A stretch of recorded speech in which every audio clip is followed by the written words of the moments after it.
घरों के टूटने का एक बहुत बड़ा सबब यह है कि जब बीवी अपने शौहर के साथ होने वाले उलझाव को, होने वाली लड़ाई को, होने वाली कोई अदम मवाफकत को अपने मेके बयान कर देती है, तो फिर ये शौहर को गवारा नहीं होता कि हमारे अंदर का मामला बाहर जाए।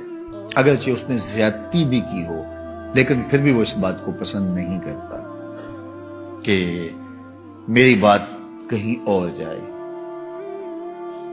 इंतहाई मजबूरी हो, हालात ऐसे हो जाए, वो एक अमर आखिर है, लेकिन अमूमी तौर पे जो घरों में ऊंच नीच हो जाती है तो उसको कुछ खवातीन की आदत होती है कि वो मेके बयान कर देती हैं, फिर वहां से चलती चलती पूरे मोहल्ले गली में फैल जाती है। और वो ना भी उस पर बात कर रहे हो, लेकिन लहजों की तलखी और रवैयों का तबद्दुल उस शौहर को बता देता है कि मामला क्या हुआ है, जो बात हुई है वो कैसे पहुंच गई है, अगर उन्होंने उसका तज़किरा ससुराल ने उसके साथ ना भी किया। तो ये एक जो है वो इंसान को अल्लाह ने हसासियत दी है, वो इन चीजों को महसूस कर लेता है कि मामला क्या हुआ है।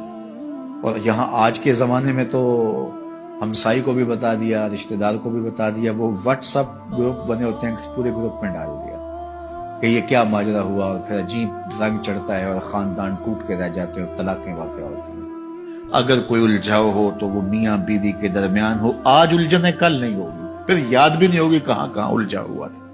जिंदगी में उलझने होती रहती हैं मियाँ बीवी के दरमियान, लेकिन वो उलझन खत्म हो जाएगी तो फिर याद भी नहीं रहेगा कहाँ कहाँ उलझन हुई थी।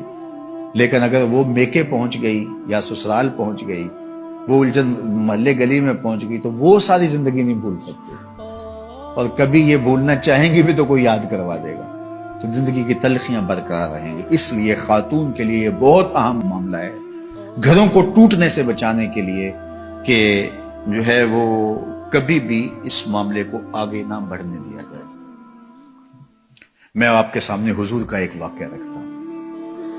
हमारे यहां तो ये होता है ना कि बात कहां से कहां पहुंच जाती है, छोटी सी बात होती है, फिर उस बात का बतंगड़ बनता है, फिर मेके पहुंचती है, फिर मेके से आगे खालाओं में, फिर नानी दादी, पता नहीं कहां तक बात चली जाती है, और फिर उस पर तबसरे शुरू होते हैं, और फिर घरों का चैन लुटता है, फिर लड़ाइयां बढ़ती हैं, फिर फसाद पैदा होते हैं, फिर तलाक तक नौबत होती है, बस का बच्चे भी होते हैं, बच्चे रुल जाते हैं बेचारे। तो ऐसे वाकयात रोज निगाहों से गुजरते हैं। तो ये एक बुनियादी चीज है, जब आग लगती है तो वो बिल्कुल छोटे पैमाने से लगती है, फिर भड़कती भड़कती वो पूरे जंगल को जला देती है। तो खातून ये कहे मैंने तो थोड़ी सी बात ही की थी, नहीं, अपने आप को कंट्रोल करो। सही बुखारी में रिवायत है, एक दिन हुजूर तशरीफ फरमा थे, उम्मुल मोमिनीन सईदा आयशा रज़ियल्लाहु ताला अन्हा भी थी। फरमाया, आयशा जब तुम मुझसे नाराज होती हो मुझे पता होता है। कैसी नाराजगी थी कि हजरत आयशा बताया नहीं कि मैं नाराज हूं, लेकिन हुजूर फरमाया कि जब तुम नाराज होती हो, यहां तो मेके तक पता होता ना, फरमाया मुझे पता होता है जब तुम मुझसे नाराज होती हो, नाराजगी चल रही होती है तो मुझे पता होता है। तो हैरत से पूछा आपको कैसे पता चलता है, यानी मैं तो बताती नहीं। तो फरमाया कि जब तुम मुझसे राजी हो और बातों बातों में, अरबों की आदत है ना कसम करके बात करते हैं, कोई भी अहम बात हो, वल्लाह बिल्लाह तल्ला कसम उठा करते हैं। तो कहा जब बातों में कसम की नौबत आ जाए और तुम्हारी मेरे से कोई नाराजगी ना हो, तो फिर बात करते हुए तुम कहती हो ला व रब्बे मोहम्मद, मुझे मोहम्मद के रब की कसम। फिर तुम कहती हो ला व रब्बे मोहम्मद, मुझे मोहम्मद के रब की कसम। और जब तुम्हारे अंदर कोई नाराजगी चल रही हो तो फिर बात कसम की आए तो तुम कहती हो ला व रब्बे इब्राहिम, मुझे इब्राहिम के रब की कसम। तो कहा इस बात का साइन है कि कोई नाराजगी चल रही है।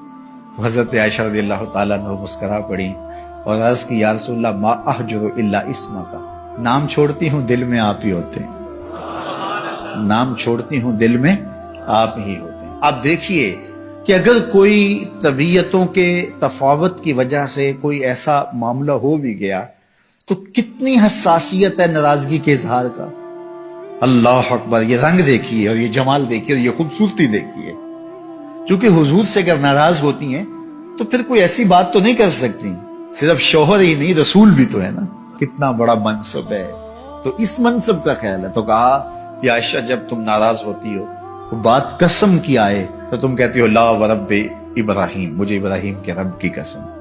तो फरमाया ला अहजुरु इल्ला इस्मा का, हुजूर नाम छोड़ती हूँ दिल में आप ही बसते हैं, दिल में डेरे आपके होते हैं, दिल में बसेरे आपके होते हैं। तो तबीयतों के अंदर एक दूसरे का इतना लिहाज रखना, ये फिर तबीयतों के अंदर बोझ की बजाय कुर्ब पैदा करता है।